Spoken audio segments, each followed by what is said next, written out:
आणि ती इथून फलटणला तिच्या गावी चाललेली होती. सकाळी 5:30 पावणे 6च्या दरम्यानची ही गोष्ट आहे. ती स्वारगेट बस स्टँडमध्ये बससाठी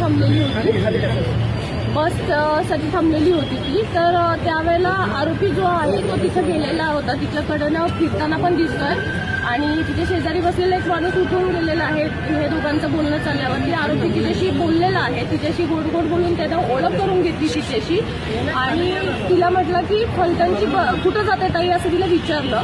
तर ती म्हटली की मला फलटणला जायचं आहे. तर तो म्हटला की 7-8ची बस जी आहे ती इथं नाही लागत म्हणे, तिकडे लागलेली आहे म्हणे. तर ती म्हटली नाही बस इथंच लागते म्हणून मी इथं बसलेली आहे. तर तो म्हटला की नाही तिकडे लागलेली आहे, चल म्हणे मी तुला घेऊन जातो. आणि सीसीटीव्ही फुटेजमध्ये ती मुलगी त्याच्याबरोबर जाताना दिसते आपल्याला. तर ती त्याच्याबरोबर गेली आणि तिथं गेल्यानंतर बसमध्ये अंधार होता म्हणून तिनं हा प्रश्न काढला की बसमध्ये तर अंधार आहे म्हटली की. तर त्यावेळेला तो म्हटला की ही रात्रीची लेटची बस आहे त्यामुळे लोक झोपलेले आहेत म्हणून दिवे बंद आहेत, तू वरती चढून टॉर्चने चेक करू शकते. आणि मग तिला असं गोड बोलून त्यानं वरती चढायला सांगितलं. ती ज्यावेळेला टॉर्च लावायसाठी वरती गेली त्यावेळेला मग त्यानं मागून दरवाजा लावून घेतला आणि तिच्या बाबतीत हा अतिप्रसंग घडलेला आहे तिथे.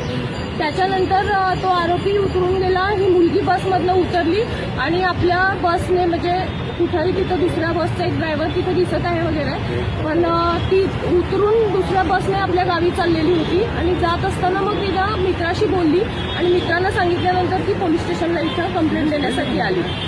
काल ती इथं पोलीस स्टेशनला आल्यानंतर तिनं कंप्लेंट दिल्यानंतर आम्ही इमिजिएट सीसीटीव्ही फुटेज काढलेले आहेत तिथले. त्या सीसीटीव्ही फुटेजमध्ये आरोपी आम्हाला निष्पन्न झालेला आहे. सदर आरोपी हा ग्रामीणच्या हद्दीतला शिरूर गावचा आहे. याच्यावरती पूर्वी 392 सारखे शिरूर शुक्रापूरला गुन्हे दाखल आहेत आणि आरोपीची हे झालेलं आहे, निष्पन्न झालेलं आहे. ह्याच्यातला या आरोपीला शोधायला कालपासून जवळपास आमच्या 8 टीम काम करत आहेत. क्राईमच्या टीम आहेत, ड्रोनच्या टीम आहेत आणि जवळपासच्या भागामध्ये सगळीकडे त्याचा शोध घेतला जातोय. डॉग स्क्वॉड पण रात्री लिहिलेला होता. तिथल्या शेतांमध्ये वगैरे कुठं लपून बसलं असेल तर त्या दृष्टीने आमचा सर्च सगळा कालपासूनच चालू आहे. ही बस कोणची होती? बस ज्या